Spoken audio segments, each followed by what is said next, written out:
Algunas preguntas aparentemente tontas llevan a cosas realmente interesantes y o profundas. Por ejemplo, ¿por qué tenemos tantas canciones en nuestros celulares o en nuestras playlists si solo escuchamos unas pocas de ellas todo el tiempo? Bueno, aunque parezca ridículo, esto obedece al primer efecto de este video, el principio de Pareto.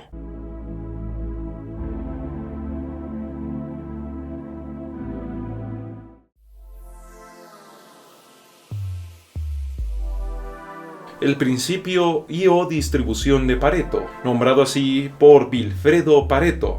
Básicamente, el 80% de las consecuencias o de la conformación de un fenómeno provienen del 20% de sus causas. Básicamente un 80-20. O sea, el 80% de la música que escuchas vendrían siendo solo un 20% de las canciones que te gustan.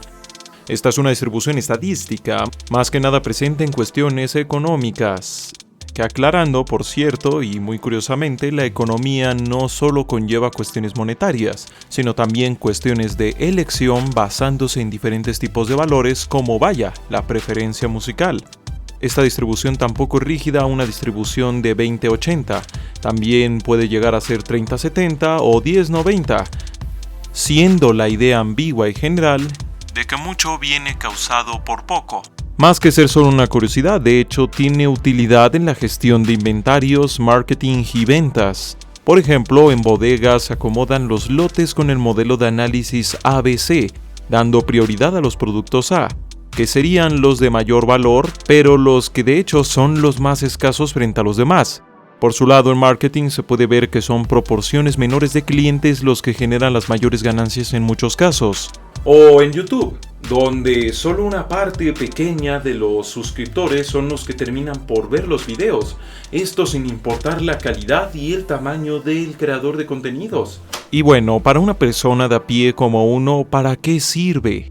Para aprender a centrarse en lo que más beneficios nos reporta. Por ejemplo, en cuestiones como el uso de nuestra propia ropa, donde muchos tienen prendas que raramente usan, y unas pocas que usan una y otra vez sin parar. Así que de aquí nace el consejo de no comprar mucha ropa barata, sino poca que sea de gran calidad, pues de todos modos solo usarás tu ropa favorita. Es algo bastante parecido a lo que propone este fenómeno mediático de Marie Kondo con este programa de acomodar cosas, que nos llama a tirar a la basura muchísimas cosas porque al final no las usamos y solo están ahí estorbándonos.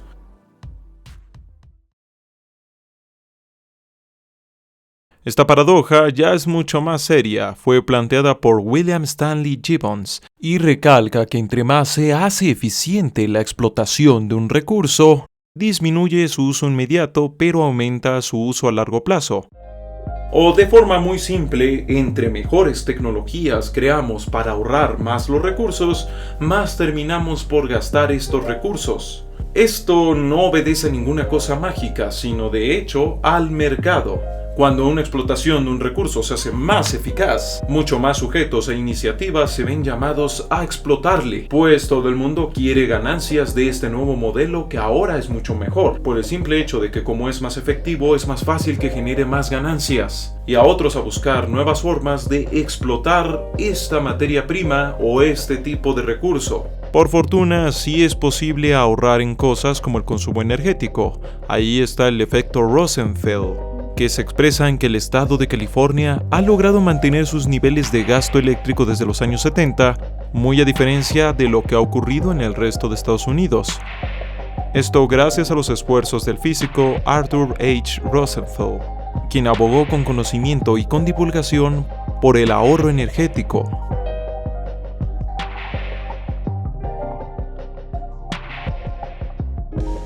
Propuesto por William I. Thomas a principios del siglo pasado, plantea que si un grupo de personas perciben un hecho social ficticio como si fuera real, habrá consecuencias como si el asunto fuera real. Por ejemplo, el pánico social, nacido de un grupo de gente que cree que su comunidad es violenta, puede llevar a estos al miedo y a las agresiones contra inocentes, lo que terminará por hacer real ese tipo de creencia. En ocasiones, como ya se ha descrito, es una forma de profecía autocumplida, donde uno cree tanto pero tanto en una profecía que termina por cumplirla. no por cuestiones mágicas, sino que uno se asegura de llevarla a cabo. Pero en otros casos es simplemente una demostración del peso de las ideologías, las creencias y hasta las mentiras en la sociedad. Por esto cosas como la propaganda funcionan. No importa que algo no sea real, si la gente lo llega a creer, actuarán como si así lo fuera. En España, este teorema se ha usado para explicar primero el auge de Podemos y luego la llegada de Vox al ruedo político.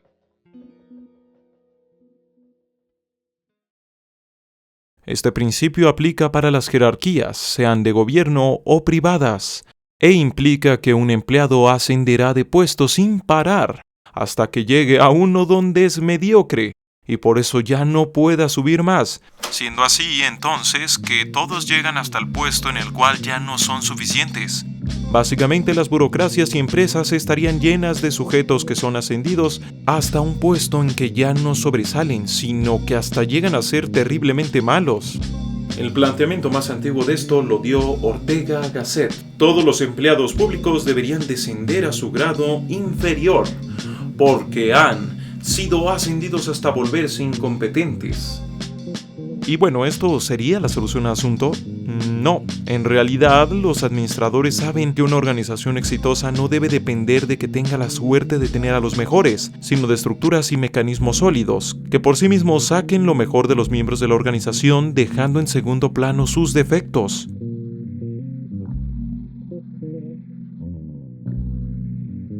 Esta última es muy curiosa, pero refleja un defecto social bastante antiguo, expresado en una frase que reza: las cosas a menudo importan solo hasta que la suerte o la fama las populariza. Y esto lo refleja esta ley que dice básicamente que ningún descubrimiento científico lleva el nombre de quien de verdad lo descubrió en primer lugar. El teorema de Pitágoras fue formulado por él, pero no es de su invención. La regla de oro de Enrico Fermi es en realidad de Dirac. El propio continente americano no se llama acorde con el primer europeo en llegar a sus costas, sino acorde al cartógrafo Américo Vespucio.